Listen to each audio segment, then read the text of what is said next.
की मसी करूं, हरि गुण लिखा न जाए। तो वह हरि जो जिसका यह संपूर्ण ब्रह्मांडी शरीर है, उसमें सूक्ष्म और असूक्ष्म, तरल और ठोस सभी तरह की व्यापकताएं हैं, सभी तरह की संभावनाएं हैं और सभी तरह की वस्तुएं मौजूद हैं। आपका मस्तिष्क, आपकी बॉडी सूक्ष्म और तरल दो चीज़ों से बना है। जो आँख से दिखाई देता है वह बॉडी सूक्ष्म है, वह बॉडी स्थूल है, और जो आँख से नहीं दिखाई देता वह सूक्ष्म है, और वो सूक्ष्म ही इस स्थूल को चलाता है। सूक्ष्म जगत ही इस स्थूल जगत को चला रहा है। सूक्ष्म जगत पर यदि मानव को नियंत्रण करना है, मानव को प्रोग्रेस करना है, तो सूक्ष्म जगत से पर उसको नियंत्रण करना होगा। और ऐसी स्थिति में मानव को अपने इस जीवन की यात्रा को ऊंचाई पर ले जाना है, तो सूक्ष्म जगत में उपस्थित सही गुणमय स्मृतियों को आने का अवसर देना होगा। और यदि वह अपनी यात्रा को मानव से दानव की तरफ ले जाना चाहता है तो बहुत आसान यात्रा है। वह सूक्ष्म जगत से अवगुण भरी स्मृतियों को आकर्षित करने के लिए भी स्वतंत्र है। और सच बात तो यह है, वह आकर्षित करता ही नहीं। ये स्मृतियाँ अपने आप, जैसा वह सोचता है, जैसा वह विचार करता है, स्मृतियाँ अपने आप उसके अंदर भर जाती है। इसीलिए कहा गया है मानव देह देवन को दुर्लभ।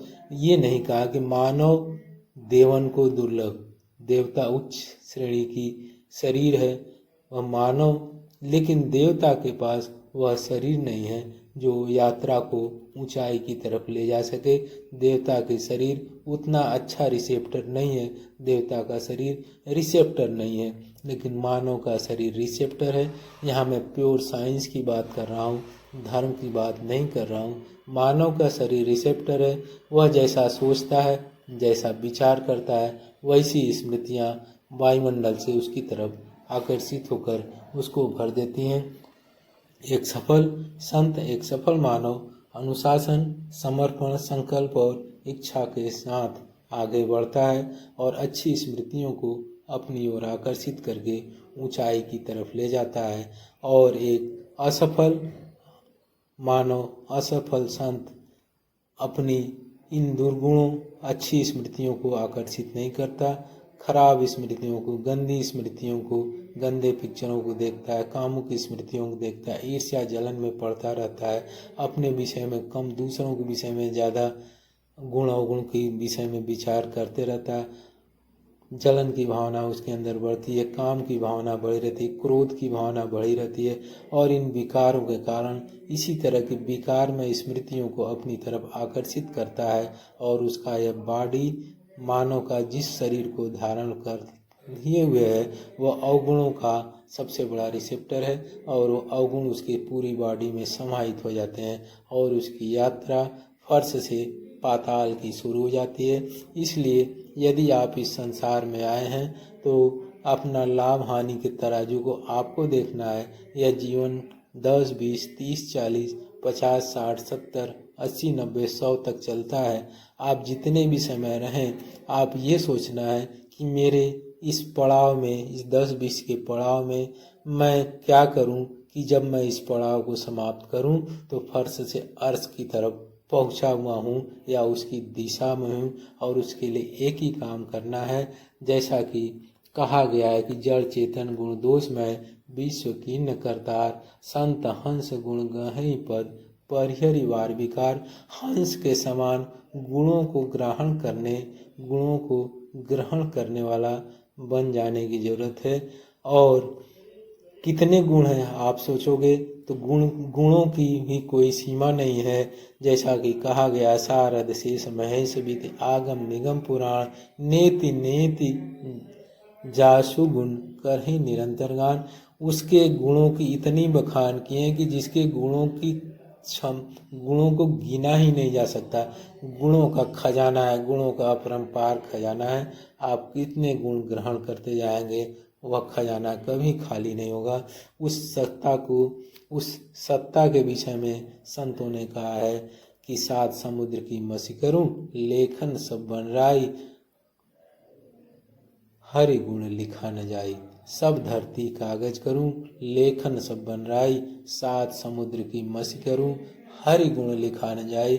इसी को साइंटिफिक रूप से हमारे करौली शंकर महादेव ने कहा है कि मानव देह देवन को दुर्लभ। मानव का देह, वास्तव में यहाँ मानव की तारीफ नहीं की गई है, मानव के देह की तारीफ की गई है। इस भ्रम में न रहना कि यहाँ कोई मानव की तारीफ की गई है, मानव के देह की तारीफ करी गई है। मानव का देह एक सबसे बड़ा रिसेप्टर है, अच्छी स्मृतियों को, अच्छे गुणों को भी ये धारण करता है तेजी से, बुरी स्मृतियों को, बुरे गुणों को धारण करता है। और इस देह पर सवार हुए आप, इस देह को, आपका यह घोड़ा जिस पर आप सवार हैं वह है देह, और आप इस घोड़े से विलग तभी हो सकते हैं जब मरते हैं।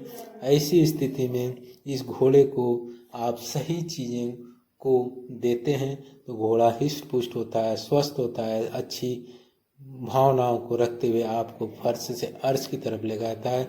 लेकिन इसी घोड़े को आप नकारात्मक निगेटिव ऊर्जा देते हैं, निगेटिव चीज़ें देते हैं, काम क्रोध ईर्ष्या अहंकार से ग्रसित चीज़ों को खिलाते हैं, तो यह घोड़ा भी आपको अर्श की जगह फर्श से पाताल की यात्रा करा देता है, जहां आप दारुण दुख को पाते हैं। तो भारतीय मनीषियों ने, भारतीय पुरुषों ने इसी बात को कहा है कि यहाँ पर मानव की यात्रा में धर्म का कोई मतलब नहीं है। धर्म सिर्फ अफीम के समान, कार्ल मार्क्स ने कहा है कि धर्म एक अफीम है और इस अफीम को खिलाकर लोगों को बेहोश किया जाता है। धर्म लोगों को गुलाम बनाता है। इस गुलाम की बेड़ियों को तोड़ने के लिए इस सारे संसार से धर्मों का विदा हो जाना ही जरूरी है।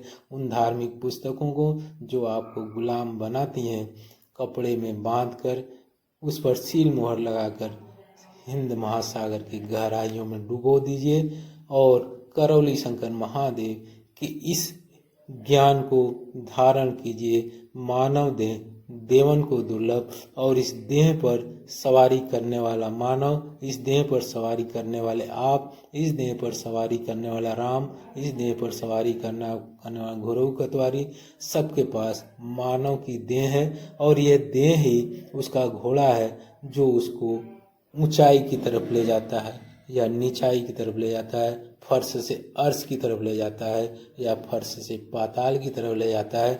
यह मानव के देह की गुणता है, इस मानव के देह की विशेषता है, जिसको देवताओं ने भी कहा है, मनीषियों ने भी कहा है, भारतीय ऋषियों ने भी कहा है, मानव देह देवन को दुर्लभ। क्यों? क्योंकि देवता उच्च श्रेणी होते हुए भी उसके पास ऐसी देह नहीं है जो मानव के पास है। तो मानव के पास जो यह शरीर, दो हाथ, दो पैर, एक सिर, नाखून, आँख नाक से बनी हुई जो खड़ी हुई देह है, जिसको वह मानव कहता है, उसका इतना बड़ा योगदान है कि वह देह उसको, वह घोड़ा, देह रूपी वह घोड़ा उसको फर्श से अर्श की यात्रा करा देता है और फर्श से पाताल की यात्रा करा देता है। और यह मानव ही का देह ही अनुशासन, समर्पण, संकल्प और इच्छा के साथ जो व्यक्ति आगे बढ़ता है उसी को भारतीय मनीषियों ने संत कहा है। संत वह नहीं है जो लोगों के सामने हाथ फैलाता है और भीख मांगता है। संत वह है जो अपनी जीवन की यात्रा को बहुत ऊंचाई पर ले जाने के लिए गुणों को धारण करता है। अनुशासन, समर्पण, संकल्प और इच्छा के साथ नींबू को नींबू की शरबत में परिवर्तित करने की योग्यता रखता है। और सच बात तो ये है कि उसकी योग्यता को रखने के लिए बहुत मेहनत की जरूरत नहीं है। जैसा मस्तिष्क में विचार को डालते हैं वैसी स्मृतियाँ वायुमंडल से आपके विचारों को भर देती है।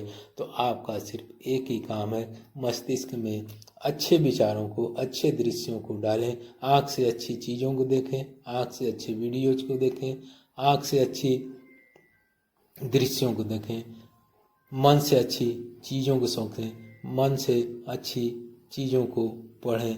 इस तरह से आपके बाहरी रिसेप्टर में आपका आँख सबसे बड़ा योगदान है। ये आँख भी मानव के देह की ही देन है।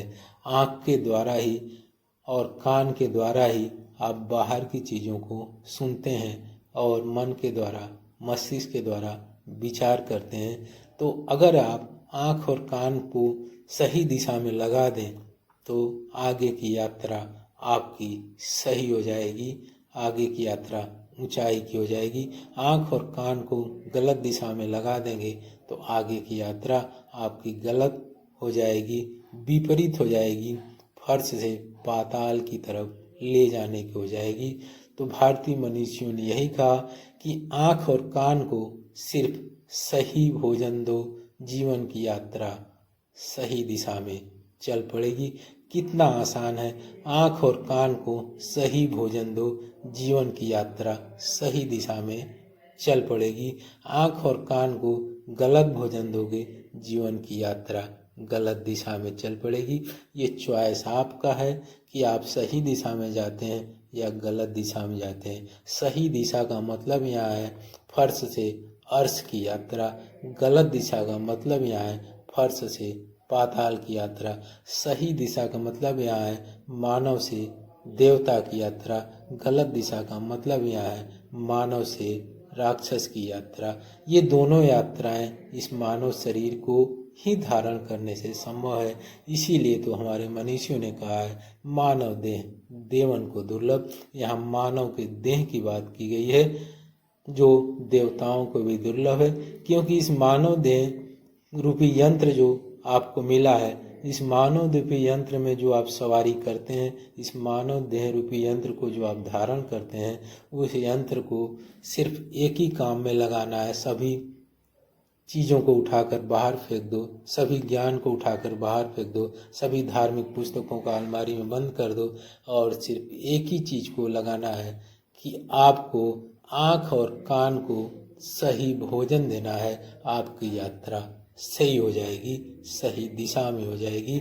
यही करौली शंकर महादेव का संदेश है, भोलेनाथ का संदेश है कि आँख से सही चीज़ों को, अच्छी चीज़ों को देखो जो आपके अंदर अनुशासन लाती हो, आपके अंदर समर्पण लाती हो, आपके अंदर अच्छी संकल्प लाती हो और दृढ़ इच्छा शक्ति पैदा करेगी और आपको नींबू से नींबू के शरबत में बदलने के योग्य बना देगी। और यदि आप आँख और कान को सही भोजन नहीं देंगे तो ये सारी विपरीत चीज़ें आपकी तरफ आएंगी।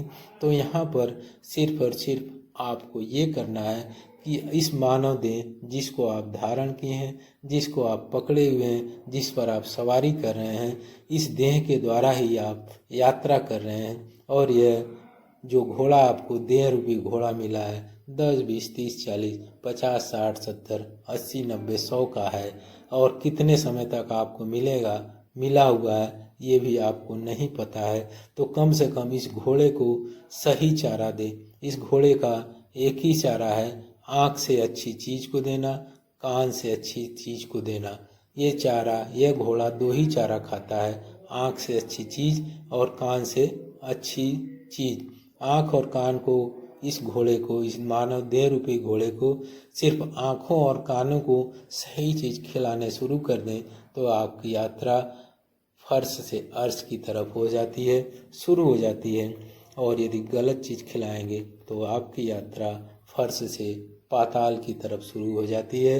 आप देवता, मानव से देवता और मानव से राक्षस की यात्रा पर चल पड़ते हैं। ये प्योर साइंस है, धर्म का कपोल कल्पित बात नहीं है। करौली शंकर महादेव इसी को कहते हैं कि आप क्या देखते हो, क्या सुनते हो, यही आपकी यात्रा का मूल आधार है। ओम नमः शिवाय, ओम नमः शिवाय, ओम नमः शिवाय। हर हर महादेव।